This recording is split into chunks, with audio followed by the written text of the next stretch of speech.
بسم اللہ الرحمن الرحیم۔ محترم ناظرین کرام، السلام علیکم ورحمۃ اللہ وبرکاتہ۔ امید ہے کہ آپ تمام حضرات خیر و عافیت سے ہوں گے۔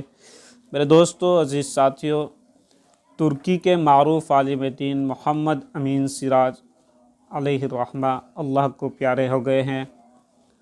انا للہ و انا الیہ راجعون۔ ان کی نماز جنازہ ادا کر دی گئی ہے۔ صدر اردوان سمیت پوری کابینہ نے شرکت کی۔ نماز جنازہ استنبول کی فاتح مسجد میں ادا کی گئی۔ الشیخ محمد امین سراج رحمۃ اللہ علیہ عالم اسلام کے ان علماء میں سے تھے جو ارض فلسطین کو امت کی اجتماعی امانت سمجھتے تھے۔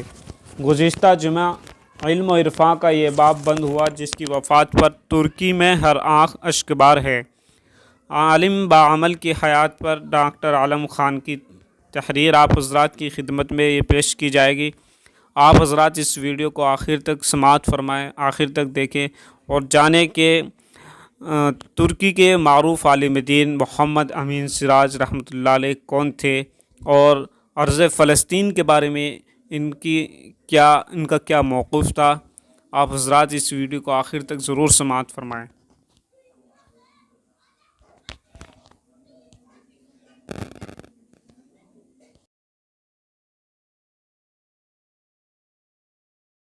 الشیخ محمد امین سراج رحمۃ اللہ علیہ ترکوں کی اسلامی شناخت کے امین۔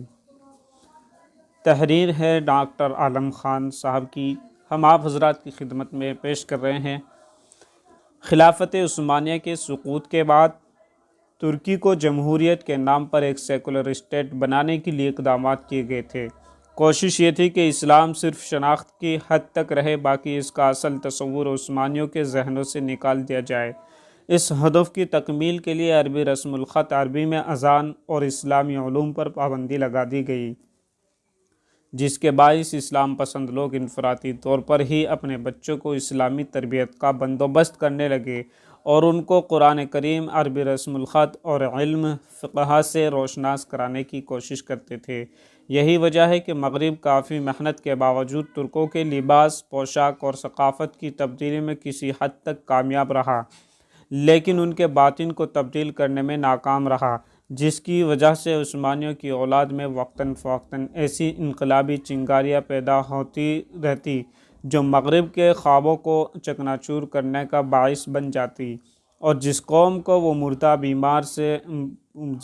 کو وہ مرد بیمار سے تعبیر کرتے تھے، آج ایک بار پھر توانا اور صحت مند معاشرے کے طور پر ابھر رہی ہے۔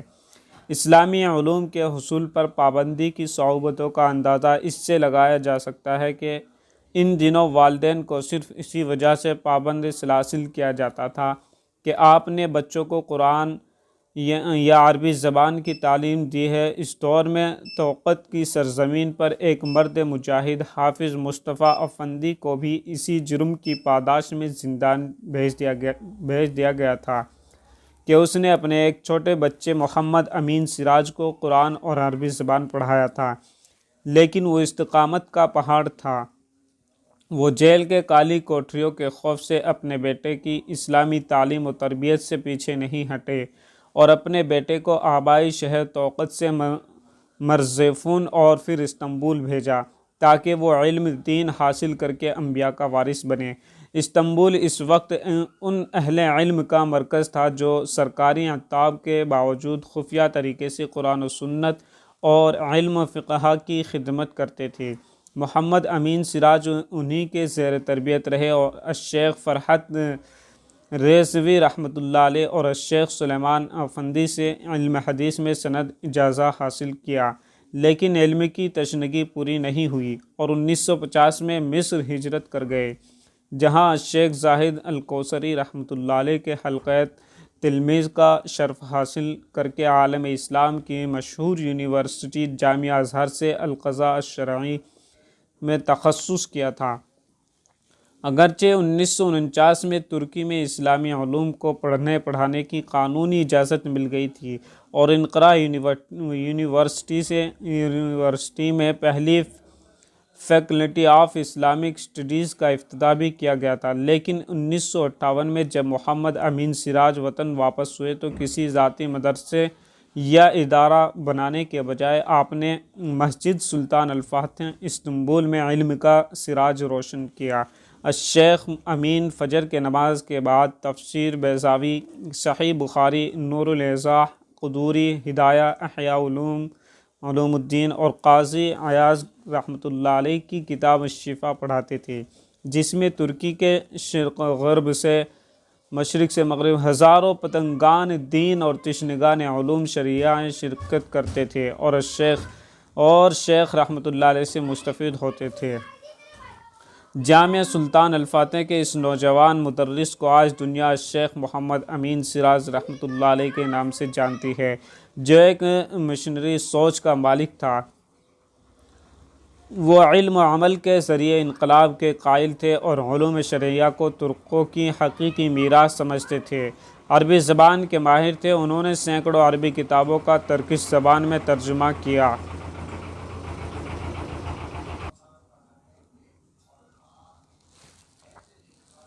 جن میں سید قطب شہید کی تفسیر فی ظلال القرآن نمایاں ہیں۔ الشیخ محمد امین سراج رحمۃ اللہ علیہ عالم اسلام کے ان علماء میں سے ایک تھے جو ارض فلسطین کو امت کی اجتماعی امانت سمجھتے تھے اور اس پر کسی بھی مفاہمت کے قائل نہیں تھے۔ وہ اپنی تقریر اور تحریر سے امت کے جوانوں کو بیداری کا درس دیتے اور پوری جرأت سے فلسطین کا مقدمہ لڑتے رہے۔ یہی وجہ ہے کہ 1989 میں عالم اسلام کے جن نامور اہل علم نے فتویٰ جاری کیا کہ فلسطین کی ایک انچ زمین سے بھی دستبرداری حرام ہے، تو ان میں سے ایک الشیخ محمد امین سراج ہی تھے۔ گزشتہ جمعہ کے دن علم و عرفاء کا یہ باب بند ہوا اور ترکی کا ایک اور عالم مجاہد الشیخ محمد امین سراج اللہ کو پیارا ہوا، جس کے وفات پر ترکی میں ہر آنکھ اشک بار ہے۔ صدر رجب طیب اردوغان، نائب صدر فؤاد قطائی اور اسپیکر قومی اسمبلی مصطفیٰ شنتوپ تک نے اپنے تعزیتی بیانات جاری کرتے ہوئے الشیخ محمد امین سراج کی خدمات جلیلہ کو سراہا ہے، جو اس کی گواہی ہے کہ رجال علم کے فقدان کے اس دور میں الشیخ محمد امین سراج کی وفات ترک قوم کے لیے بالخصوص اور امت مسلمہ کے لیے بالعموم عظیم سانحہ سے کم نہیں۔ رحمہ اللہ رحمۃ واسعہ۔